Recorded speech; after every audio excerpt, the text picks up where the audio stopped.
So happy Thursday afternoon, or wherever you are listening. So for the next about 15 minutes or so, we'll talk about MR imaging of acute gynecologic conditions. This is my disclosure.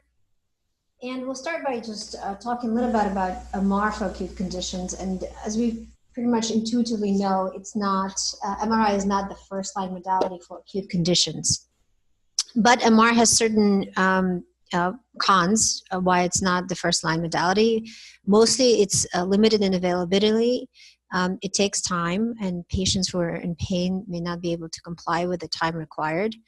And therefore we may not get good images. And it's costly, so again, it kind of prevents it widespread use. But there are very good advantages of using MRI in these conditions. First of all, we can image large field of view, so we can image a lot of organs and try to assess where the pain is coming from. We can easily acquire multiplanar imaging without extra radiation. And then we do have high contrast resolution, which comes into place when we can't administer contrast, for example, in pregnant patients. And for multiple acute conditions, MR has been shown to have quite high sensitivity, specificity, and accuracy. Even if you don't necessarily know what's going on, MR can show you for all these reasons. So when we talk about patients who are in acute pain, what should we should we structure our protocol? Well, we want to make sure that the protocol is as fast as possible, because again, these patients are in pain and compliance will be an issue. So we want to utilize things like single shot fast spin echo. These are fast, motion resistant. We probably want to add balanced gradient echo sequences. They're motion robust, and they allow for vascular patency assessment. We want to assess, we want to acquire images in multiple planes because it makes anatomic assessment easier. We do want to acquire T2s with and without fat saturation to improve detection of edema and fluid collections. We absolutely have to include at least one T1 to help staging of the hemorrhage. And then if possible, we should get pre and post contrast because it improves detection of inflammation. And again, this is not possible for patients who are pregnant. So let's for patients who come with acute pain, we have two main things to look for. One of them is fluid or edema. This appears as high signal intensity on T2 weighted sequences, and you can see this is the same patient, T2 without fat saturation, T2 with fat saturation, and you can see how much easier it is to see inflammation surrounding the inflamed fallopian tube when you apply fat saturation. And sometimes this is the first clue where the organ of abnormality occurs, because the edema and inflammation will be centered around the organ of problem. Another thing that's very important is to know how to stage the hemorrhage. And it's particularly important for patients coming in with acute GYN conditions, because many of these conditions will have a hemorrhagic component. So for example, so what are the stages, right? So hyperacute blood occurs within minutes to hours of bleeding. And here you can see this area has hyperacute blood. It is due to intracellular oxyhemoglobin. It has signal intensity intermediate on T1 and kind of high on T2. And you can see here active bleeding once we give contrast. Acute blood is hours to 3 days. It is due to intracellular deoxyhemoglobin, intermediate signal intensity on T1, and low signal intensity on T2. Early subacute blood is 3 to 7 days after acute bleeding, and it's due to intracellular methemoglobin, high signal intensity on T1, and low signal intensity on T2. And finally, late subacute blood is about 1 week and after bleeding, and may last several months after bleeding. It is due to extracellular methemoglobin, and it's due to gives us high signal intensity on T1 and kind of high signal intensity on T2. So it may seem a little bit daunting to remember these, but actually there's a way to remember this quite easily. I'm sure you guys, many of you have heard this. Mnemonic IDBI, itty bitty baby duty. We just have to spell it with an American accent, and then we separate the mnemonic into two part syllabus. For the first syllabi, it's a signal on T1. For the second syllabi, it's signal on T2. And each row gives us reminding us of each of the stages. The first letter in each syllabus reminds us of the signal intensity. And so if you remember this mnemonic, ED, IDB, ED, BD, baby duty, you'll have very easy time trying to figure out which stage of blood you're looking at. All right, so we'll move on and start talking about acute gynecologic conditions which are related to pregnancy. And of course, ectopic pregnancy is the first thing we're going to talk about. So 95% of ectopics are tubal. When patients come in with positive pregnancy tests, Hemoperitoneum, and no intrauterine gestation, we suspect ectopic, even if we can't see the actual ectopic. MRI is not the first line tool, but in certain complicated cases, it is very helpful for patients who have unusually located ectopic, for cases where delineation of anatomy makes a difference surgically, and then if there's any inconsistencies in the ultrasound, for example. But it's not the test if patient is hemodynamically unstable. Again, this is not a test if patient is unstable. So early ectopic pregnancy may present with Hemoperitoneum.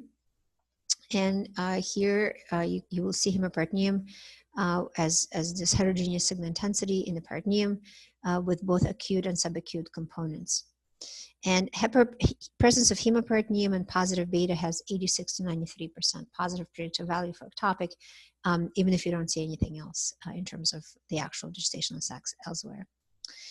Ectopic pregnancy can present with Pyosalpinx. As you can see in this case, you see this dilated tube filled with acute blood. You can see the ovary is separate from this dilated tube. And in the uterus, you can see thick decidual reaction with central fluid, and this is the MR equivalent of pseudogestational sac, which we can see in about 20% of ectopics. Ectopic pregnancy can also be seen as a hemorrhagic adnexal mass. As you can see, in this patient has Hemoperitoneum, and then there's this hemorrhagic mass in the right adnexal. Cervical ectopics are rare, but can be easily diagnosed on MR. We can see the gestational sac in the cervical canal, as you can see in this case. The endometrial cavity is superior to that, and it's empty. And the uterus has this characteristic hourglass shape where the body is kind of empty, has nothing inside, and then the cervix is distended with the ectopic pregnancy. Cesarean scar ectopic pregnancies, as the more patients get cesarean sections, the higher number of these we will see. You can see here, sometimes it's difficult to distinguish between cervical ectopic and cesarean scar ectopic, particularly on ultrasound. MR can be very helpful in these cases. And in these cases, you will see gestational sac at the junction of low uterine segment and cervix, exactly where the cesarean section scar happens. In this case, we see just hemorrhagic mass with hyperacute, acute, and early subacute blood. And then notice that we have cesarean section scar. Ovarian hyperstimulation syndrome is a complication of assisted reproduction. Patients present with ovarian enlargement due to multiple follicular cysts, and due to acute fluid shift, patients present with ascites and hemoconcentration. Here's an example of a patient with just enlarged ovaries bilaterally, and you can see the multiple cysts in both ovaries, ascites, and of course intrauterine gestation. Retained products of conception we can see as expanded endometrial cavity, usually containing blood components. In this case, it's acute and early subacute blood. In this case, we can also see a little bit of enhancing tissue, which is the actual retained products. And the imaging features on MR overlap with those of gestational trophoblastic disease. So MR appearance is not specific, and that should be excluded based on follow-up with beta HCG and things like that. Cesarean section scar dehiscence is rare. Clinically, patients have symptoms of endometritis, which doesn't respond to usual treatment. Of all the modalities, MR is the most accurate modality to differentiate between scar dehiscence and complete uterine rupture. So this is the case of dehiscence. You can see that the cesarean section scar is disrupted. You can see the collection around the bladder flap. And the most important things to see is this T2 hypointense line of the intact serosa around the area of dehiscence. And this intact serosa what distinguishes dehiscence from the full rupture. As opposed to the prior case that I showed, uterine rupture, you can see here. We can see again a large collection at this level where the cesarean section scar was. But serosa is disrupted. We actually don't see this nice T2 hypointense line. And then when we give contrast, you can see that the kind of the collection is contiguous and extends into the peritoneum. There's really no intact serosa, and this is uterine rupture. And of course, this is a more serious complication. Okay, so moving on to acute conditions which are not related to pregnancy. Ovarian torsion is a big one. So majority are associated with ovarian mass, but they don't have to be, particularly in kids. Malignant ovarian tumors and endometriomas are less likely actually to cause torsion because they are associated with more adhesions, which kind of keep the ovary from twisting. Again, children may have ovarian torsion without a lead mass. Clinical exam and ultrasound are the most important initial steps for diagnosis, and again, MR is reserved for problem solving or patients with a typical presentation.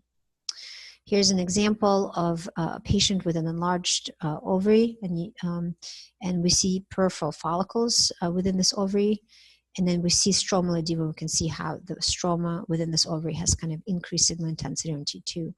As a comparison, look at the normal ovary, which is much smaller, doesn't have that central edema, and the follicles are not enlarged. When we give contrast, we can see that the affected ovary has diminished enhancement compared to normal ovary. You can see visually that the enhancement is preserved in normal ovary. Here's another example of ovarian torsion. You can see an enlarged ovary with these peripheral follicles.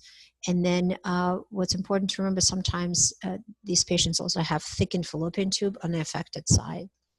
And this is the pregnant patient which had abdominal pain. You can see 3 days prior MRI was performed, and you can see how different the ovary looked then before the torsion kind of took place.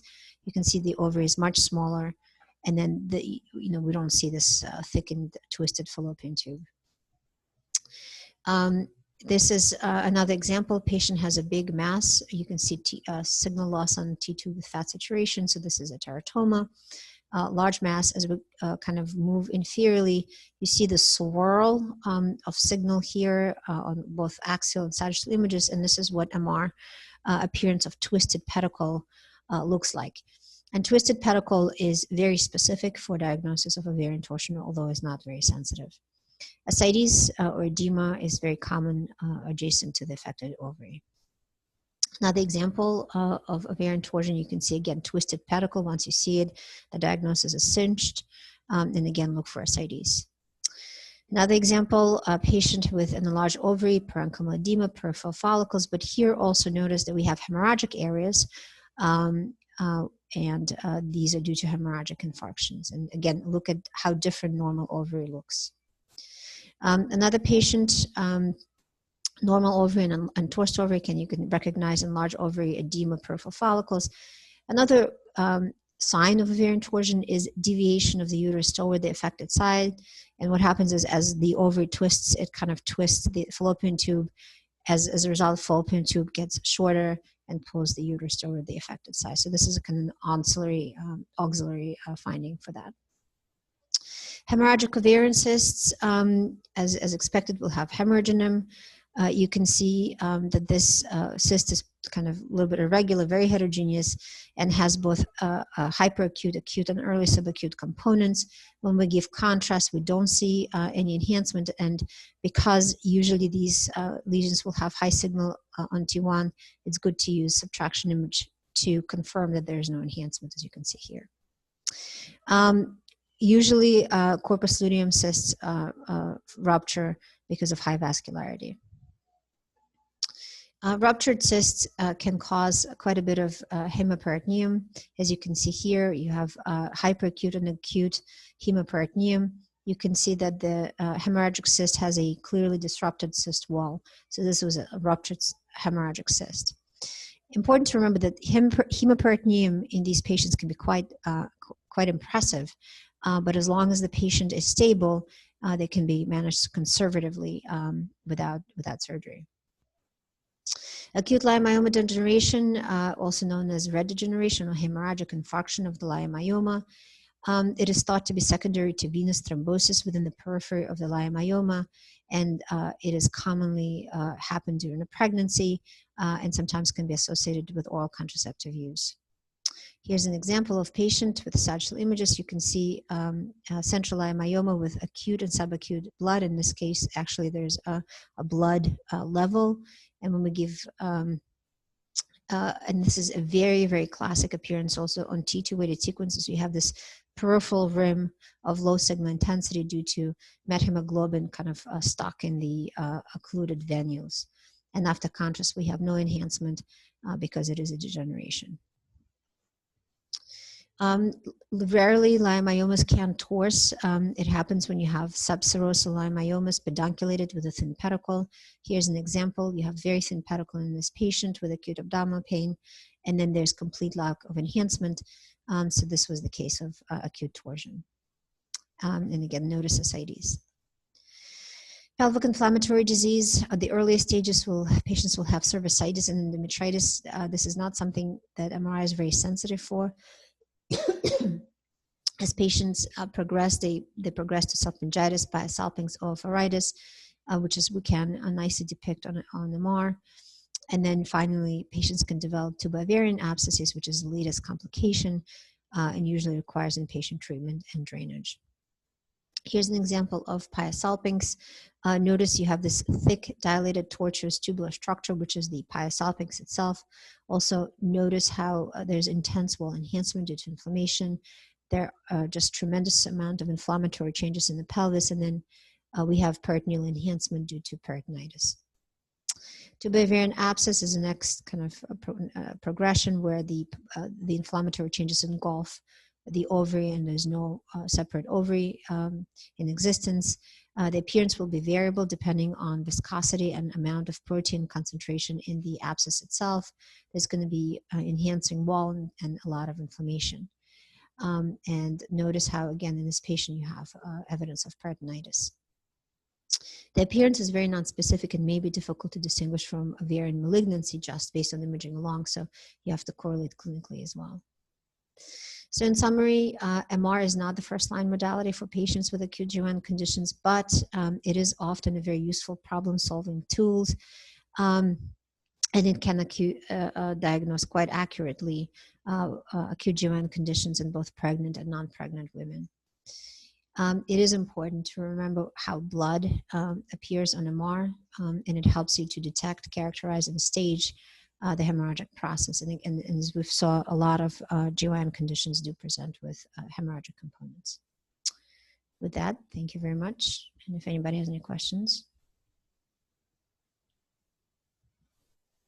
That was awesome. That was like a whirlwind. I'm glad we recorded it so I can watch it again later. I'm sorry. You said 15 minutes. I was going fast. I know. So no, that was amazing. And that's like really what the recording is for, so people can process it and then watch it again. So we do have some questions. So Nellie has asked, when do we do MRI over CT? And vice versa, like when is a CT appropriate? Is that okay in patients who are pregnant? So,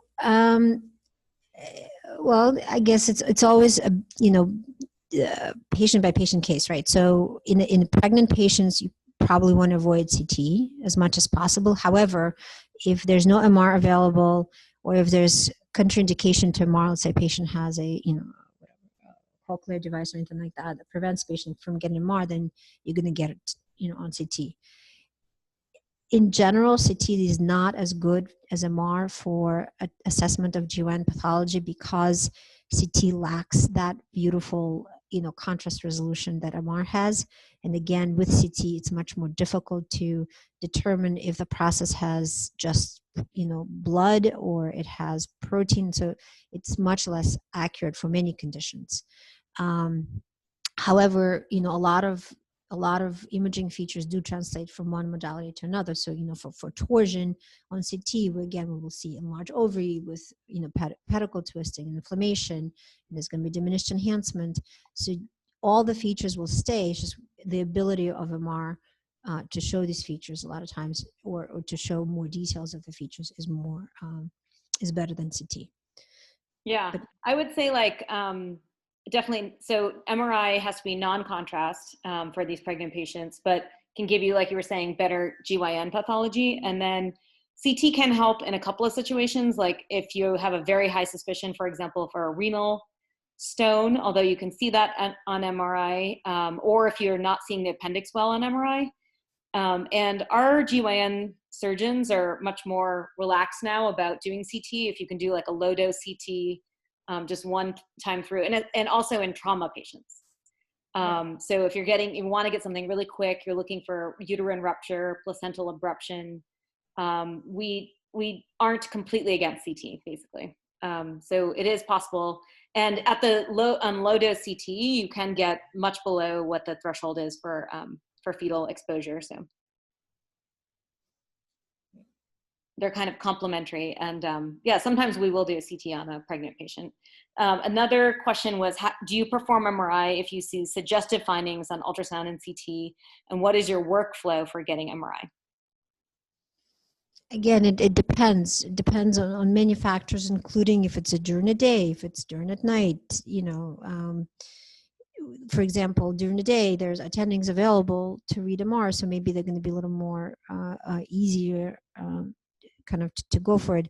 But usually, again, it depends on what the ultrasound and or CT show, and whether or not MR can add something to change the management. So, you wouldn't add MR just to have a pretty image. But let's say if there's, let's say ultrasound is done and it's unclear if it's a cervical ectopic or cesarean section ectopic, which is, we have a number of let's say, this dilemma. MR is much better to show and to do the problem solving, let's say the ultrasound, and it does alter the management. So in those cases, you want to do it. Things like that. So Yeah. it depends on whether or not MR will alter the management. Yeah, and very occasionally, we also have been in the situation where we've given MRI contrast if we've incidentally detected a malignancy or some kind of suspicious lesion that we need to characterize further. We'd still probably go to CT first because the risk for the radiation is lower than necessarily giving contrast in MRI. But occasionally, when we know that they're going to get terminated, and for example, if they have a rectal cancer and we really want to stage it fully, we will, consent the patient and we can give contrast. So there are occasional times where we'll give contrast. Right. Be very careful with that because, the gadolinium. Your sound is very low. You want to avoid it unless it's clear. Yeah, definitely. Extremely rare situation. The gadolinium can basically go into the amniotic fluid and stay there and expose the baby. So usually it's only in like kind of oncologic cases where they already know that there's going to be a termination. Right. That makes sense. Okay, awesome. I'm going to stop the recording and then we'll start cases.